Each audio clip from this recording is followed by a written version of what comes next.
All right, so for today's video, I'm going to be talking about like all the new stuff that just came to the game, as well as stuff that's going to be happening in the future on the JP side. But we've had some big improvements to the game, some big new features, and a huge collab coming to the game as well. So I'm going to be starting off with the Expedition. So this thing is going to be really good for new players. As you can see here from Expedition, you basically can get LB stones, potions, rainbow gems. You can get beacon stones. You can get luck gems. You can get a lot of stuff from just using this mode and not touching the game at all. It's basically an AFK mode. I think it's really good for new players because you can just get limit breaks for free, enhancement stuff for free. You can ascend stuff for free as well, which is going to be really nice for new players. For veterans, not so helpful. I have a ascended character that's level 101. It takes 19 days to go from level 101 to level 120. Which is just kind of insane when I could just auto loop a unit XP mission, or auto loop, like if I want a crest farm, I could just auto loop a crest palace instead of trying to spend, was it 2 days to get maybe like a chance of a 4+, but it's not even like the same, like it's not a chance higher than normal crest palace, so it just doesn't really make sense. I think for veteran players it's not that great. For new players it's really good. So overall, it's good because it's just a free thing to do in the game. I just kind of wish it was a little bit more rewarding for veteran players, but, you know, everyone has their own opinion. Then we got Magical Mines coming here. So we got Marzex. Yeah, this is huge for the game because Mines is probably everybody's favorite game mode. You know, you can get a lot of good equips. Marzex and Styria in the same part for part 1 is really annoying because Marzex and Styria are both really hard bosses in the game. My best advice would just to be leave and then like rejoin so that you get a new boss, because you can kill 2 bosses faster than you can kill 1 Marzex. So it makes no sense to even try to go against Marzex. His equips are trash, but for that like 1 clear, I would recommend like getting to floor 130 and then like trying to clear Marzex with like a really like a huge sustained comp that can sustain over a long period of time and make sure you don't die at all. Then we've got Knights of Blood returning, so this is pretty crazy as well. We got Demon Lord Vox coming back. We got Juno, Rosetta, Thetis, you know, every Knights of Blood character. The best ones to pick up here is obviously going to be Demon Lord Vox. Juno's good pickup. Thetis is good pickup as well. I think there's a few others that just aren't shown here in the banner. Rosetta's also not that bad of a pickup. Then we got Forever Summons. I'm going to make a video on this telling you what to pick for the units. But yeah, that's also really nice for new players to go after. Even for some vets too that don't have like Haruto yet, so that'll be really good. Here's like the banner, the main characters. So Dark Rivy is actually a really good pickup for new players because she's a good arts genner. She's not meta anymore, but just for like an arts gen unit for new players to get, she's not terrible. Demon Lord Vox, really good character, and Mono Dark Demon. Outside of that, he's okay. Same with Edgewick. He's a good DPS, just not really a meta DPS anymore, but he is gonna get buffed. And then the other 2 characters, Light Thetis, we don't even talk about that, man. He's in the dumpster. He's terrible. And Earth Rosetta is okay. Not meta by any means, but she's okay. Then I want to talk about this. So we get Frieren. Now, I have to say, like, bravo GS, because we have not gotten a collab this big in actual years. We haven't. This surprised me. I thought we were going to get some collab. Okay, Index isn't terrible because it's known. It's just like, I don't know, it's not like a huge mainstream anime. Like, it's popular, but it's not like, it's not close to Frieren, let's be honest. It's not as good as Frieren as a show. Like, I wanted a good show, like highly popular, everybody knows it type of anime to come to the game, because that would, you know, attract a lot of players to come to the game. They can make a huge profit. Now, GS has to pick something that's like relevant, recent, and they can afford it. That was kind of like the 3 factors, right?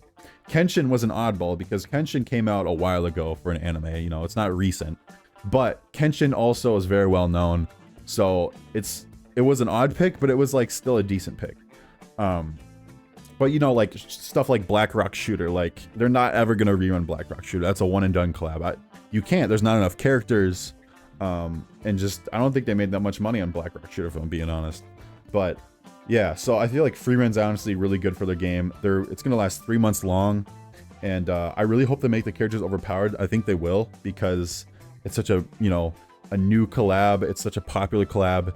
Usually with these big popular collabs, they tend to make the characters really, really good.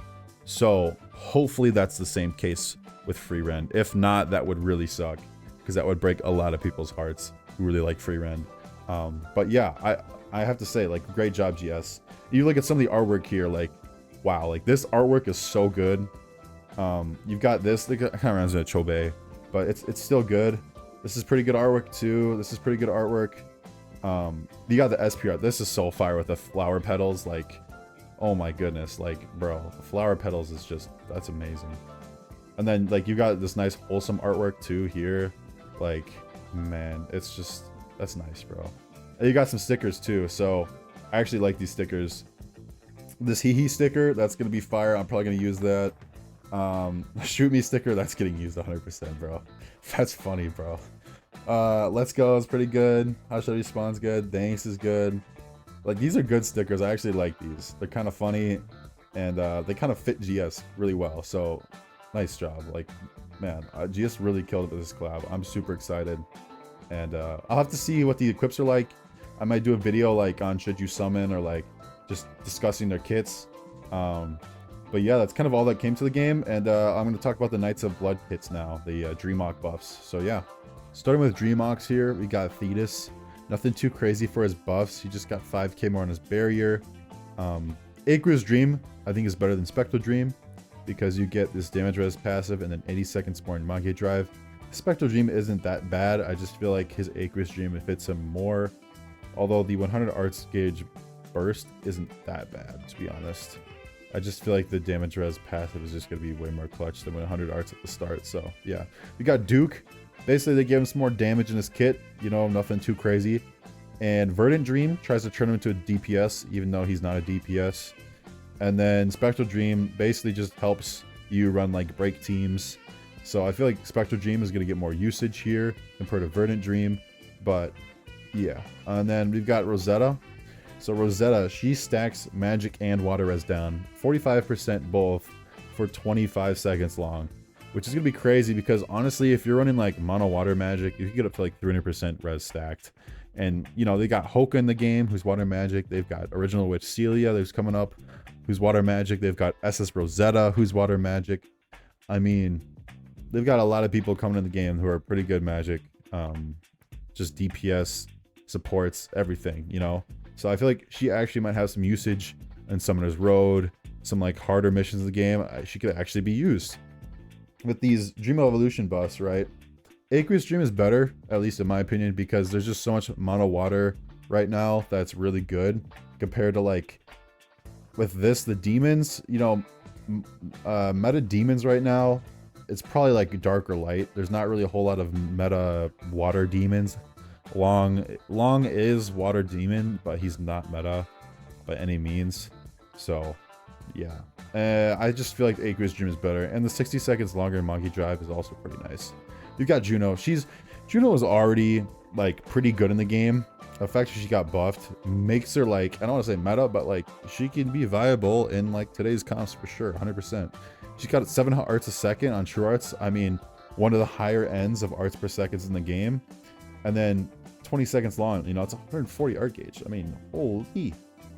And then the other thing is Luminous Dream and Spectral Dream. So Luminous Dream, 120k average True Arts. So you can actually be like a DPS arts gener, which is really nice. And then Spectral Dream, let's say you're running Mono Demon. Everybody in your team has 30% more HP. I mean, that's crazy. Like that's, and you can, she has another passive, I think, that has 15% max HP up to everybody in your team.